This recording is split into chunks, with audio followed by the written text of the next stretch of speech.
Well, it's Friday afternoon. It's the Q&A session has begun. Are there any questions? Rudy. I don't know if you have an answer for this, anybody does, but this trading center in China, if they have a fixed amount of gold that limits the contracts, what happens if longs starts their delivery, that shrinks, and if shorts start to bring their gold in, then it'll go up. So are they intending to fix this, or is this going to be fluctuating, or do you have any idea, the actual storage warehouse full of gold? No. No. Okay. We'll find out. Does anybody have any info on why it was delayed? Why the opening of trade was delayed? It's a good question. It's a very good question. I don't have the answer to that, but I hope it's not a similar reason as the delay in Iran, for example, pricing its oil in another currency than the dollar and so forth. So, you know, when you obviously want to change something as fundamental as the price discovery mechanism for gold, you're bound to run into some geopolitical tensions and challenges. And then we all know, or maybe we don't, that was it 2 weeks ago, President Obama was in Australia and made a big fuss about, well, not exactly opening a U.S. naval base in Australia, but that's effectively what it is. Near Darwin, very close to, well, where China thinks it's their backyard. Yeah, well, I can tell you that as New Zealander, we do not want China in our backyard. We don't. Well, we don't want the U.S. either, do we? I mean, we don't allow them in our ports. Well, I'd rather have the devil we know than the devil we don't know. Yeah, the devil you know, let's not get into geopolitics, I think, but the devil you know is the devil that's invaded everywhere else. The devil you don't know hasn't invaded anywhere in the world up until now. So I agree with you. I'd rather have China's. So I'd rather find out who the devil we don't know is. I think the Greeks have very bad memories of the Persians. So it's not like they haven't. Persians. Or the Iranians. Yeah, but not Chinese. No. Okay.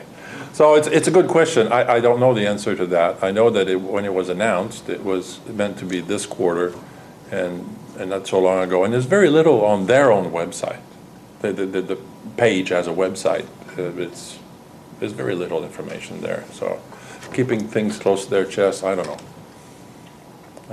Well, it sort of begs the question, I suppose, if you have, if it's as good as you say it is, then it gives China basically an unelected government, very close place where you could have a massive amount of gold paid for by other people, which you could nationalise in an instant, if you so decide. Yeah. Well, no, not if they're putting up the gold. Huh? Not if the market maker, or whoever it is, if that entity is putting up the gold and it's not somebody else's gold, it's their own gold. So I sort of think it's more like they're participating in the trading. Well, I suppose you need to read a bit of history. It's just interesting. Those are all valid questions. I mean, and time will tell.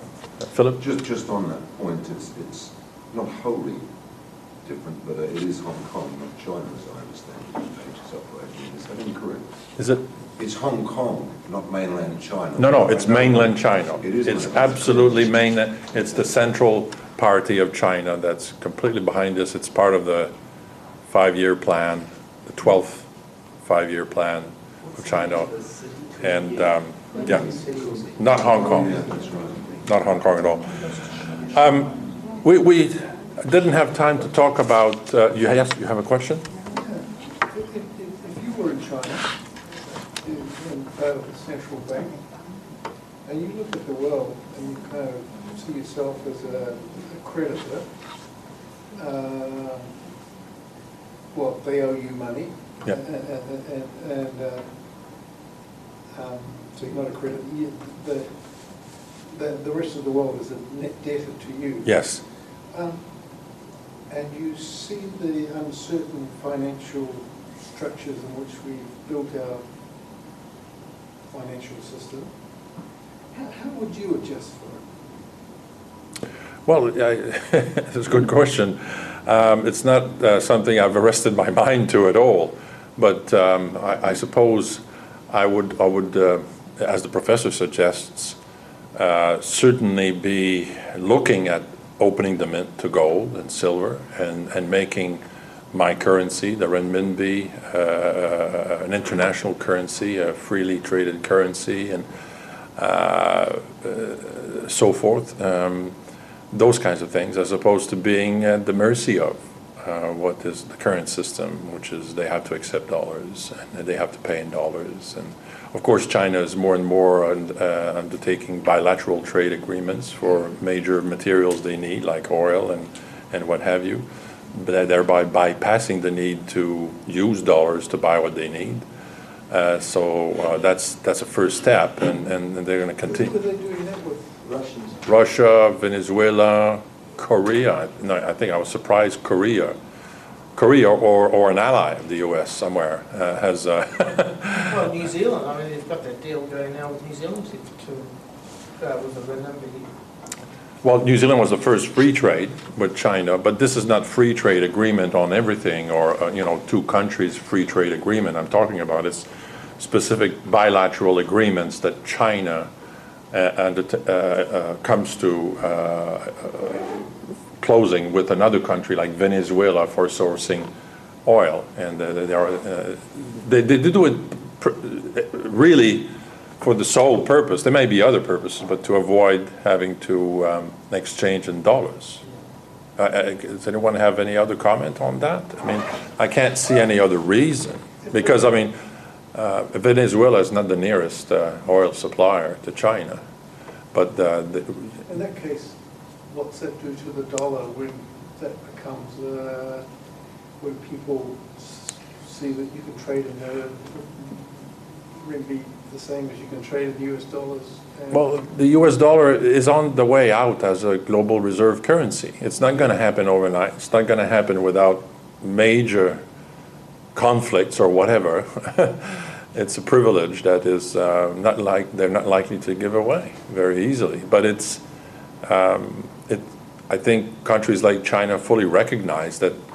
They've been trying since the beginning of G20, if you follow the discussions of the G20, to push for a redefinition of the special drawing rights at the IMF, because it's still defined as per the end of the Second World War, and the US has US dollar has a great weight in that basket of, I think it's 5 or 6 currencies only, and China's not even in it, and a number of the countries in the G20 aren't in it. So it's not reflective. That basket of currencies in the special drawing rights is not reflective of economic activity in the world. It's much more reflective of currencies used to trade in the world. And they've been trying to get other countries to agree to changing that basket to somehow include the renminbi and maybe even gold. As far as I can tell, that's not going anywhere, and that's causing frustration to the countries that are not represented in the special drawing rights and that are net creditors, China being one of the major ones. And this is why they're doing what they can legally, and bilateral trade with other countries for goods is one of them. The PAGE, the Pan-Asia Gold Exchange, is another one. And I think that they're clever people, and they're gradually going to internationalize renminbi, because it's let's face it, it's not a currency that's used outside China. They've started opening. I think it's in Hong Kong. In New Zealand, you can open a renminbi account, but I mean it's it's the very first steps. I don't think reserve currency means that's the currency that people necessarily trade in, although obviously that's part of it. I think the core of it is the world is drowning in debt, and the majority of it is dollar-denominated debt. You can't change people's balance sheets if they owe dollars and they're drowning in dollar debt. That can't be changed very easily, and that's the fundamental core. So I think we all agree here that the current regime is going to end, but I don't think there's going to be another paper currency that replaces the dollar and the world becomes addicted to some other paper currency. The whole paper system that is dollar-based goes down, and probably the dollar is the last currency to collapse. Yeah, I wouldn't disagree with that at all. I think the more likely discussion around what may replace, if anything replaces the dollar as the reserve currency, is very likely to be the special drawing rights or whatever is the successor of the special drawing rights as it's currently defined. And that puts the IMF in a very different role if that becomes... How can they replace the dollar-denominated debts that everybody's accumulated over 8 decades? Well, it can be done, but you need agreement. And But there that's... isn't the political will to do that. No, there's no political will for that at the moment. That's for sure. Well, it's easy to do. If you are the Chinese and you've got the money, then when your US debt comes up for, if you're in New Zealand and you've got US debt and it comes up for repayment, you go to the Chinese and they'll say, we'll give you US dollars to pay off the debt, and here's a new loan in RMB. And it's simple as that. And if nobody else is offering you anything, you just change it accordingly. I mean, the mechanics of doing it is quite easy.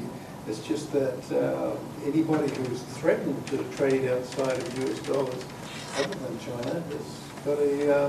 So the world has what, a couple $100 trillion in dollar-denominated debt? So China just prints up a couple $100 trillion US dollars to dole that out to everybody when their debts come up, and on top of that promises that when they need to roll a couple $100 trillion, 100 times more than what China has in reserves. They have $1 trillion in reserves. We're speculating here on how things may unfold, and I think that's probably... we can go on forever and all have different opinions on that because we really don't know. Sticking on the subject of gold, was it about gold that you wanted to say something? Well, no, just this thing here, there's a dollar debt and there's a nominal, which does not directly translate into dollars unless the thing collapses. I wouldn't mind a discussion on what's called digital gold, because we've talked about paper gold, we've talked about physical gold, and equity investments. But what about digital gold? How many people here think digital gold is bullion, is gold, or is a good development or a good means of accumulating savings in bullion? Are you talking about bullion vault? Bullion vault, gold money. How many would think that is? Well, I have a currency account. I trade gold, and it is, as that book says, just bullshit. And I cannot understand how the world allows people like me to have currency accounts when you're just playing around trying to earn a few bucks. I mean, it's not gold, it's just digital, as you say. Right. And I think it's... But, Louis, what you're talking about, it just depends on the title. Yeah, So, exactly. So if you've got allocated digital gold, then I think that needs to custodian. Well, you cannot have allocated digital gold. That doesn't happen. So bullion. I don't know anyone that provides that. Yes. Actually, bullion vault and gold money, if you have enough to have a complete bar, Yeah. you can get the serial number. Yeah, but then that's not digital gold anymore, because you can't buy something you can't shave part of that bar to transact, right? Right. You may have allocated storage of a bar at bullion vault or gold money. I don't dispute that. They may It's not offer, digital gold then, right? but it's not digital gold anymore, right? I have two thoughts to answer your question. One is, as you think about buying gold to save yourself from the collapse that's coming, my personal philosophy is you want to have different eggs in different baskets. So step number one is if you don't have gold coins on your person or in your house, get some. Step number 2 is you start to think about jurisdictional risk. If you have a significant amount of money, you don't necessarily want all of that in the form of coins that you have in your house. You want to get them offshore in various jurisdictions, and things like gold money and bullion vault are a great vehicle, in my opinion, for that, with the caveat that they're somewhere between unallocated and allocated. They're a little bit sort of on the gray line there. The other half of your question about digital gold for payments is right now there's nothing to start the flow. There's nothing to make gold circulate. If I want to buy something from Amazon and I have a choice to pay in dollars or pay in gold, I'll choose to pay in dollars. And so this idea of having a digital transfer of gold to somebody, why would I as a payer want to do that? And so right now, I don't think they circulate. I think gold money is trying this. I don't think they get circulation with it. Well, here's just some of the risks involved with digital gold that probably not many people are aware of. One of them is that they're not regulated. It's not like a bank, you have to know that that they are not regulated. Louis, may I ask you a question? What's the problem with that? Oh, well, it's not necessarily a problem, but you know, it's good to know. I think it's a weakness. Why would it be a weakness? It might be a strength. Worse than you. It might be a strength. It might be a strength. Okay. What was the other one?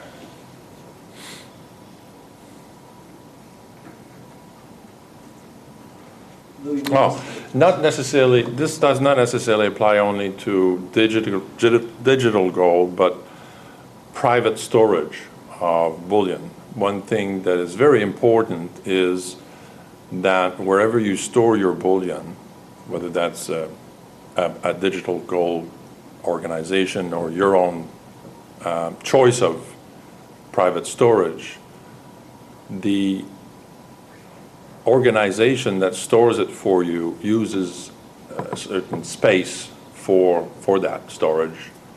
Do they own that space, or are they leasing it?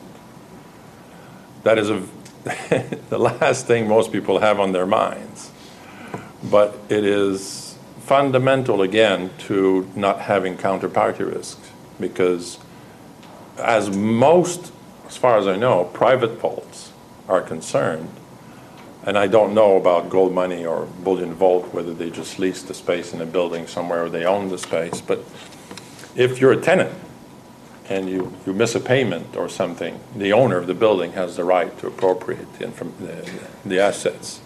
I mean, it's happened in London. It's actually happened in London, yeah. So it's that too is worth noting. So what happened in London? Did the people with private? I can't remember all the details, but the owner of this provider of storage facility failed his payment, went bankrupt or whatever, and the owner of the building just emptied out all the safe deposit box and everything. And if you were a client of that organization, you had to prove that what was in your safety box to get it back. That comes back to title, right? Exactly. And just as the regulation before it comes. Exactly. If you have something that proves you have title, then you're fine. But most people that will put things in their private storage that don't prove that. Okay, so if you've got a box and it's number 9,000, and the owner, for one reason or another, decides to grab the vault, surely the fact that you are owner of box number 900 gives you title. Oh, you're just assuming that your material in box 900 is still in the box. The owner of that, I'm just saying that the owner of that space could have less integrity than you. But, well, I think under New Zealand law, you have to... It's happened. That's all I'm saying, is it's happened. Rudy? Let's get back to the root. There's gold and there's promises of gold. And even a title is a promise. Now, it may be a pretty good, strong promise it's a promise from some entity, some government, some organization that says, yes, Mr. Claimer, this is your gold, but it's still just a claim on gold. Yes. Have you ever heard of title insurance? Why do people insure the property they buy? Because the title might be lost or mixed up or something. So it's an excellent promise, don't get me wrong. It's probably the best promise there is, but it's still a promise. And so obviously electronic gold is a promise too. It's still not physical gold, I agree. And that I cannot And disagree I can't with cry out you. of my cold dead hands if it's not in there. I know, No, the answer to your question about we gold money, have some fundamentalists around. the answer to your question about gold money and bullion vault is they both leased from Viamat, which is a European vaulting company. Okay. They don't actually, neither one of them is anywhere near big enough to actually build or own their own vault. Yes, that's the thing. And, yeah. The other means of owning gold, if you like, are funds. And you have open-end funds and closed-end funds. Does everybody know the difference between the two? Or not? Anyone doesn't know the difference between an open-end mutual fund and a closed-end fund? I don't. Okay. Well, an open-end fund is not a listed fund on the share market. It's one that issues units, and is the unit value or the unit price for having a share in such a fund is based on the net asset value on a daily basis. Okay, and it's highly liquid.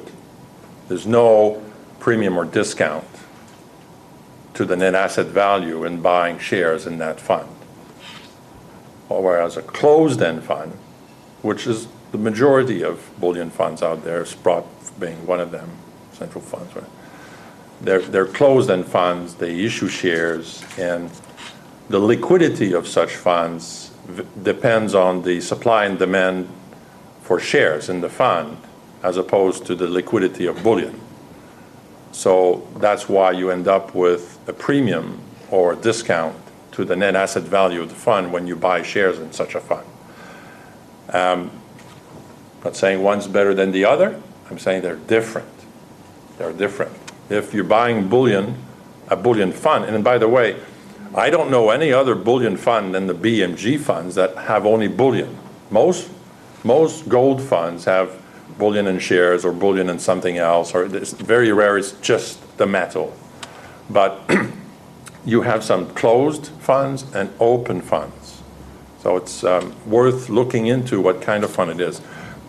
Very fast way of knowing which type it is if you have a premium discount chain variation to the share price. That immediately tells you it's listed, and the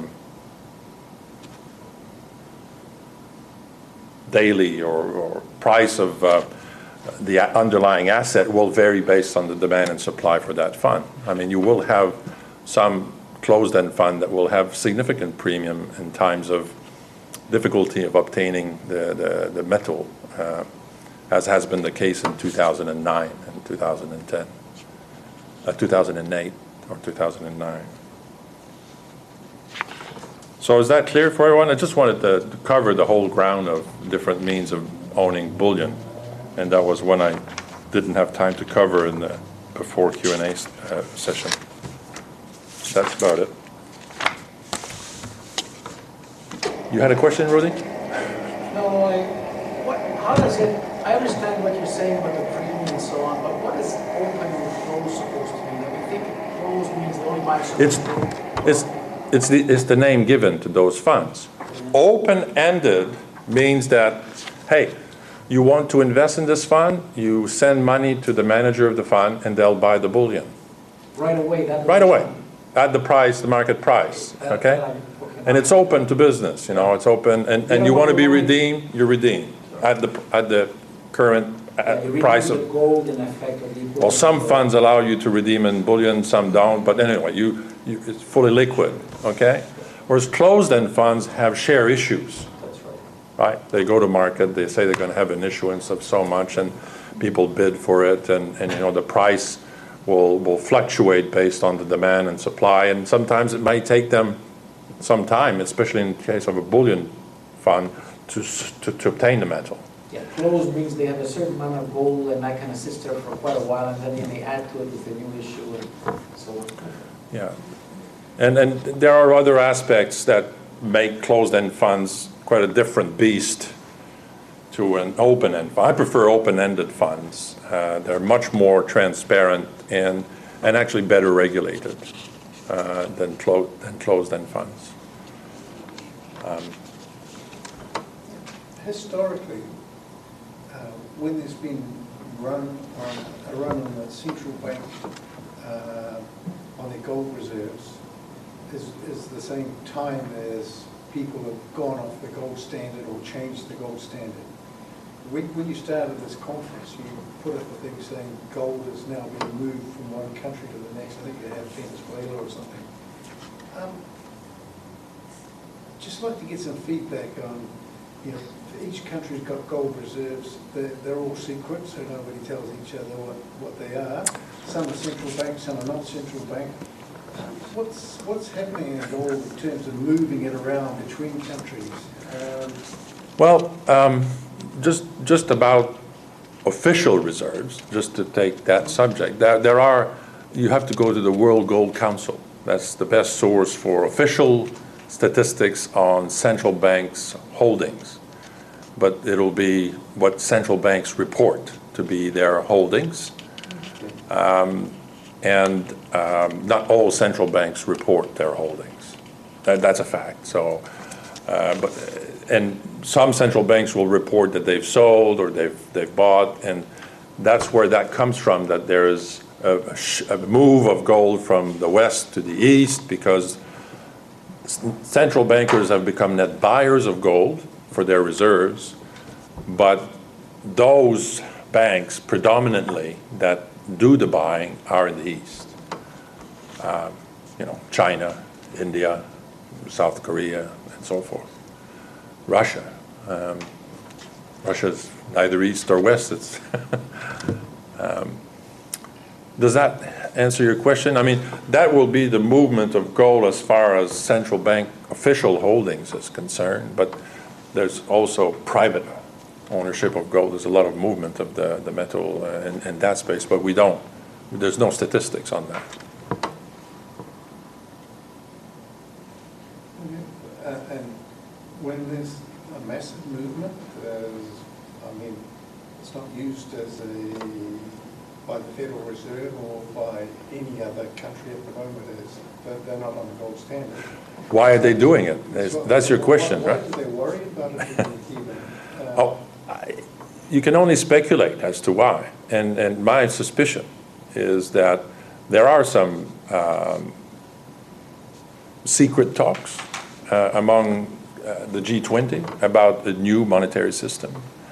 And it's pretty obvious that gold will be in the equation somehow, not in the sense of fully redeemable currency or gold standard, but it will matter in terms of the purchasing power of your currency, or when, as I see it anyway, when currency is reset for the new monetary system, your central bank gold reserves may have something to do with that. That's pure speculation on my part.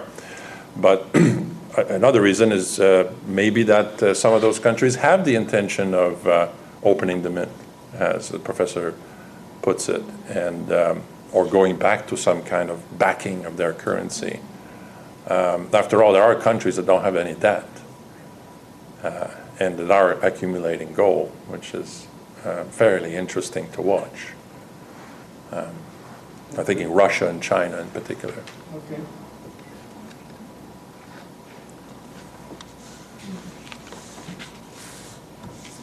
But realistically, that Venezuelan thing was just a big stunt to get the gold back, because they knew that if they start nationalising the mines in Venezuela, the Western Bloc countries would just seize the gold that was held in London and other such places. What motivates Mr. Chavez is what motivates Mr. Chavez. I don't know. He's a crook, isn't he? Dictator and a crook. That's why he does it. Well, that's what I mean, dictator and a crook. If it was me, I wouldn't announce it to the world that I'm repatriating my gold.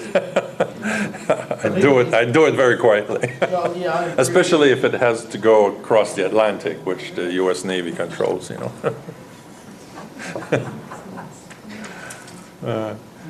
So just, you mentioned about digital gold. Are you saying that, say, trading gold on a currency account is not digital gold?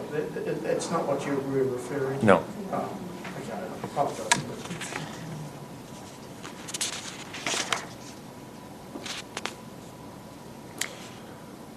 Does everyone want to end at this point because there's no question, or